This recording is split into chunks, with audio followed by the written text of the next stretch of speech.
Selamat berjumpa kembali bersama saya Bang Jack.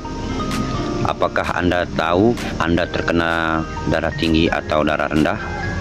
Nah, kali ini saya akan membagikan tips mengetahui tekanan darah kita tanpa alat tensimeter. Cara ini ilmu kedokteran merahasiakannya dari kita. Karena jika sampai kita tahu, maka alat tensimeter dari mereka tidak akan laku terjual. Caranya, jika Anda duduk lama kemudian berdiri, maka Anda kunang-kunang, itu adalah darah rendah. Jika Anda makan terong tiap hari, token berbunyi, gas habis, dan Anda marah-marah, itu adalah darah tinggi. Dan jika duit Anda banyak serta sering jalan-jalan, berarti darah Anda normal. Itulah tips mengetahui tekanan darah tanpa alat tensimeter. Nantikan tips-tips berikutnya dari saya, Bang Jack. Terima kasih dan